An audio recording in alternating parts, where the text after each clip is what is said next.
guys, Evan from Gymaware. We're really happy to be supporting Coach DeMayo's podcast series once again. For those that don't know, our main product is Gymaware. It's the gold standard for measuring performance and implementing velocity-based training in the weight room. It excels in busy team training environments, and for many coaches, it's the Swiss Army knife of their toolkit. The Gymaware is used for athlete profiling, jump testing, fatigue monitoring, and for lifting within velocity zones. The system provides real-time feedback on individual targets, plus it's got an impressive range of leaderboards. Now, for those that are after a VBT device that's affordable, for the individual and for smaller groups, we recently released our new laser-based product, Flex. Importantly, it's been independently validated and proven to be both accurate and reliable. So if you're interested in either product, or you want to learn more about the velocity-based training and how it can help you as a coach, check out our website or contact us directly. So in the meantime, we trust you enjoy the Coach DeMayo's podcast, Outside the Rack. The world of strength and conditioning is filled with some fantastic practitioners that are always searching for more. But more what? What are strength and conditioning coaches searching for to better their ability to prepare their athletes? Well, what about cutting-edge information? Or a place where you can find different opinions from forward-thinking coaches on what you're doing, how you're doing, and try to get feedback to be better for your athletes? Or what about a place where you'll find like-minded coaches that can provide solid coaching advice and career development for you as you progress through your career as a strength and conditioning professional? Well, this is exactly why we built the Strength Coach Network. You'll have access to exclusive monthly content on top of the sensationally active forum that we have where you can communicate with coaches all over the world to find those answers that you're looking for to help you be a better practitioner for your athletes. So make sure you hop on over to strengthcoachnetwork.com/CVASPS, that's strengthcoachnetwork.com/CVASPS, and get your 48-hour trial for only $1. I look forward to seeing you in the Strength Coach Network. What's up, everybody, and welcome to the 57th episode of Outside the Rack, brought to you by Kinetic Performance, the makers of Gymaware. In this show, we're just going to try to dive a little deeper into the minds of the top practitioners in the world of sport performance to learn a little bit more about who they actually are and how they got to where they are today. Today, we are joined by the Assistant Director of Basketball Performance and Sports Scientist at the Oklahoma University, and I'm happy to say the new first name, Dr. Aaron Heischmann. Doc, thanks for being with us, buddy. Thanks so much for having me. I've been looking forward to this. Yeah, man. Let me first of all, we've known each other for a good time now, since your time over here right down the street at that other school with that guy who does a pretty good job over there. And couldn't be happier to see Doctor in front of your name, man. Congratulations. Well deserved. The dissertation presentation was sensational. Thank you so much. I really appreciate that. It was a process, but I love the ups and downs of it. I loved it all. That's awesome, man. I'm so fired up for you. But listen, buddy, before we get too far into this, who is Dr. Aaron Heischmann? Yeah, so it's a tough one sometimes to characterize. First, I think of myself as a coach, and then secondly, as a scientist and a researcher. And I really think of that, my scientific interest and research interest, applied sports performance interest, is very general, because I think we have to have multiple different interests with our field, because there's so many things that apply to our athletes. So you can't just be a metabolics person, right? That's going to play into what we do. You can't just be biomechanics. That's going to play a role. So you have to be a generalist in a lot of these areas to really bring it in from an applied sense.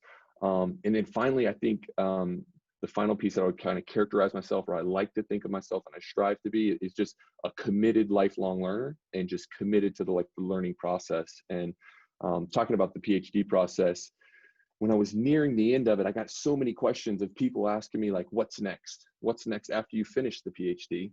And I think one of the things with the PhD is you realize, like, this process is never really over. You may graduate, but the questions, the way you think, wanting new projects, wanting to have these kind of discussions with other practitioners, you're never really done. It's this level of learning and consistently evolving and taking in new information. So that's one of the big key pieces and cornerstones that I try to maintain.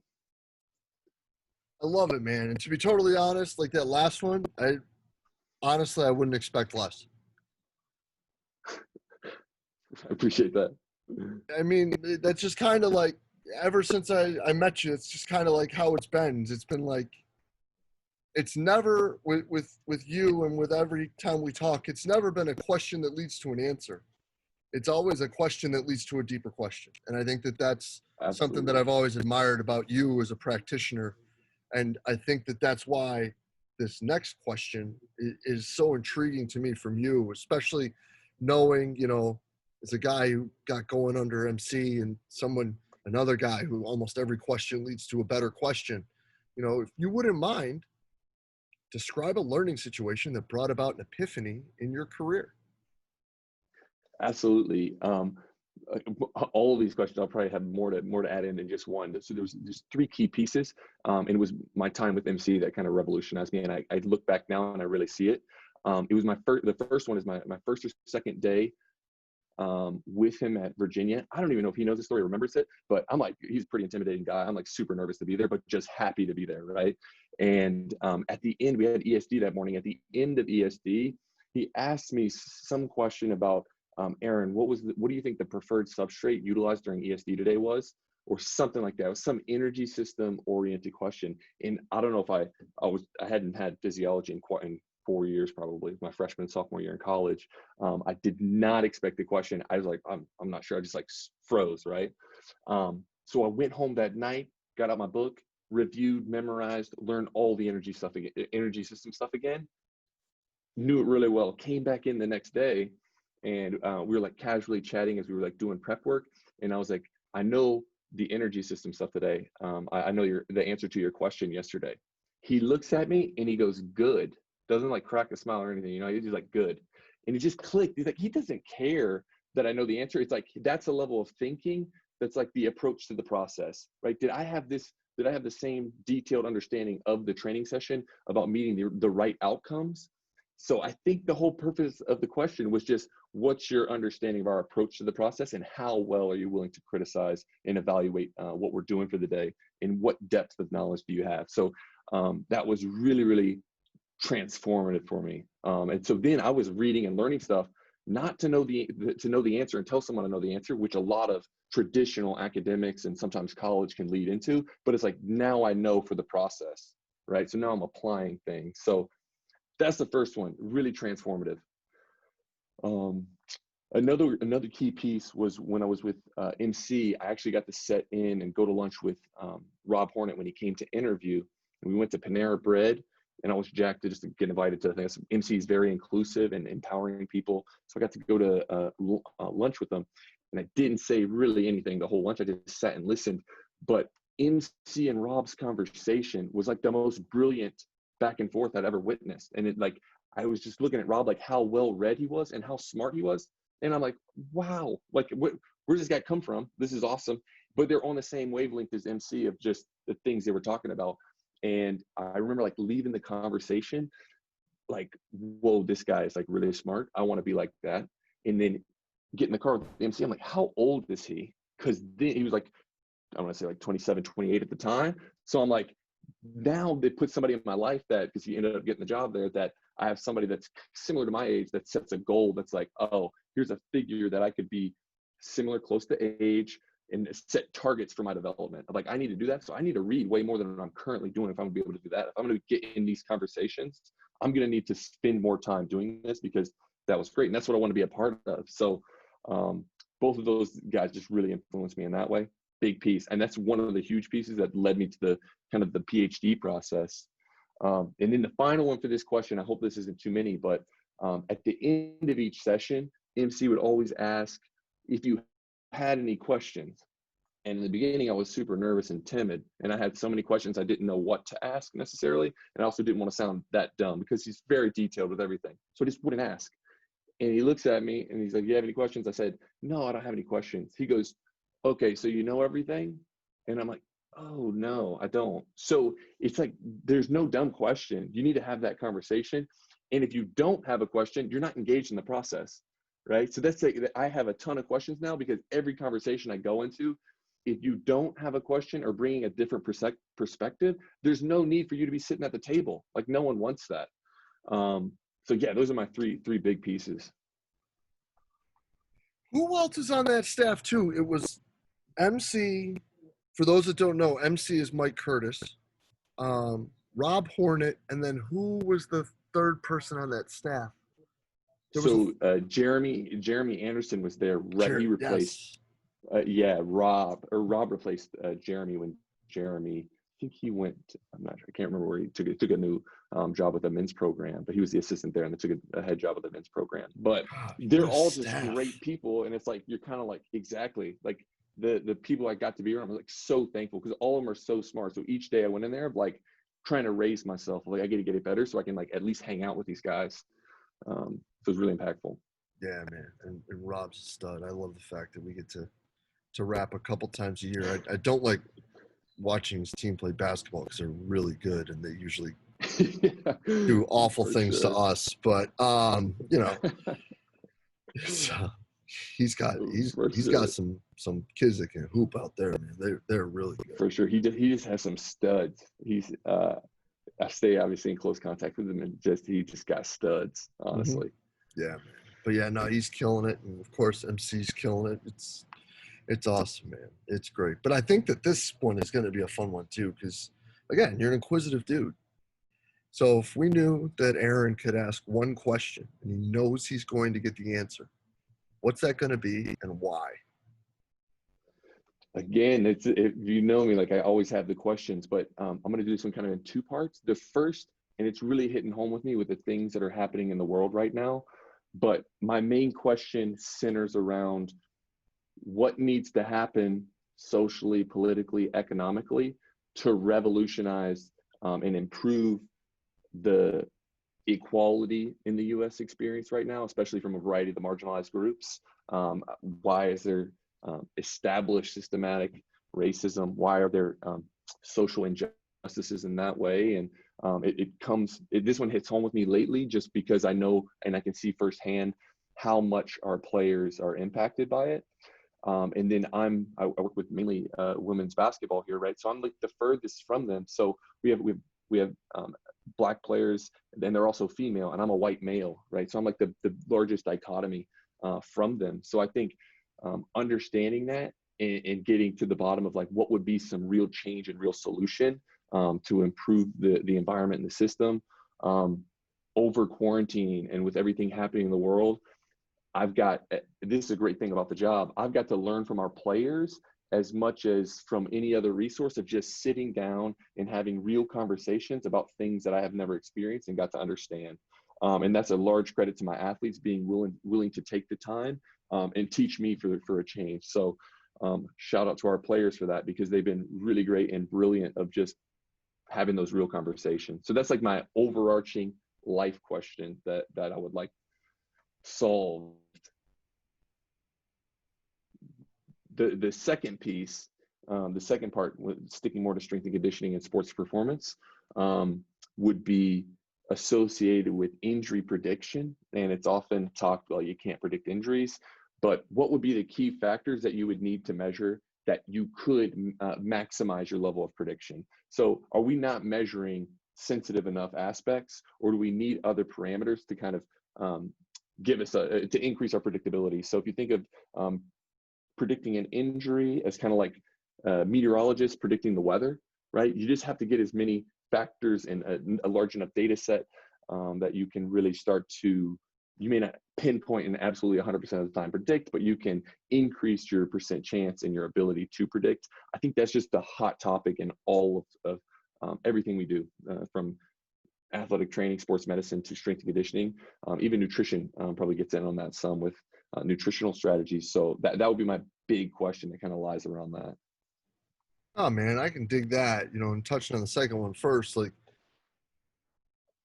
I think that a lot of people look at things as how we can predict injuries. And I think that really what smarter people like you and MC, like when you're looking at loads and things of that nature, force plate information. What you're starting to do more now is find the things that are going to mitigate it. And I think all too often people are just waiting and waiting and waiting and collecting and being like, oh, something broke and now we can see. Whereas it's like, wait a minute, some of these things don't look right. We should probably figure out how we can fix this and start talking more with the kids. Where the people that have been kind of a step ahead is the direction that they're still going. Yeah, I completely agree with that. I think too is just the revolution in sports science about the way we measure things and like the improvements in technology. I think the question of what's going to be available that we could measure that's going to give us better information, right? So right now if we're taking gross measurements of athlete movement, right? But it may be too much error in that or not specific enough. Like what if we could measure tendon force during each contraction during the game, right? That would be much better predictor, I would assume, of understanding if you're going to develop tendinopathies. So I think that like looking into the future, if we could capture that information so we could kind of accelerate the process of what's going to be the answer to that. Yeah, no doubt, bro, no doubt. And I think that the first one that you had, I mean, I think that that's something that all of us are really taking a bigger step back at. And I'm glad to hear you say like what needs to happen to improve, because I think that for a long time it's been about awareness. And I think that anybody with an Instagram account is pretty well aware that there are some things that need some assistance in improving. And it's now, okay, what needs to happen? What is step one? Like, what is the first thing that needs to get done, if that's the word, or the first step to take in order to start kind of blurring these separations? Absolutely. And that issue is I don't want to downplay it. It's so complex and multifaceted that it's really hard to unwind to figure out the right direction. And like I said, I think there's social, political, and economic constructs that are barriers of change in a variety of different ways. But kind of what is the situation to help move that forward and seek improvement. And you can't I don't think you can work in this field, even if you're a white male, and not feel it, because if you're connected with your players and see how much it affects them. 100%. 100%. Well, Doc, let me get you out of here on this, buddy. I mean, okay. Sports scientist, just finished a PhD, full-time strength coach. That's a lot on your plate. How does Aaron get back to neutral? What's his escape? Yeah, big one for me is just cup of coffee in the morning, quiet time. I enjoy just, if I can read and think about things like different project ideas and stuff, that's really refreshing. I think that's it resets for me. I think it's kind of so intertwined, and I love what I do, so it's like that's refreshing to me, and I think that's revitalizing. So if I'm at work in the morning, I usually take some time just to read, get my mind right. I think ideas for the future are inspiring, about the potential possibilities or things that you could look at and do. So I think that's a big reset for me. I think anyone else in this field too, if you do exercise, is like a pretty key reset where you have that just alone time with you, getting a little sweat in. So those are two key things for me that are really important. Yeah, I think that all too often strength coaches look at the exercise aspect and we think of it as almost like that doesn't count. But I don't know what anybody else does. But me personally, if I don't have my time to train, even if it's just me being a nitwit and doing probably something I shouldn't do on the rower or whatever it is that I'm using right now, I mean, I'm a miserable SOB. Like, I don't like being around me myself, so I wouldn't imagine what it's like being one of the kids. I totally can relate. And it's like, you train so much sometimes, like the program for the athletes and all of that. And sometimes it's like, I don't even need anything structured. I just want to do. Just let me do stuff, and you just feel relaxing and relief, and it's just really important. 100%, bro. Doc, great to see you, man. I truly appreciate your time. This is great, and we'll be in touch real soon, buddy. Thanks so much. Thank you so much. It's been awesome. Appreciate it. Yeah, man. Cheers. Thanks.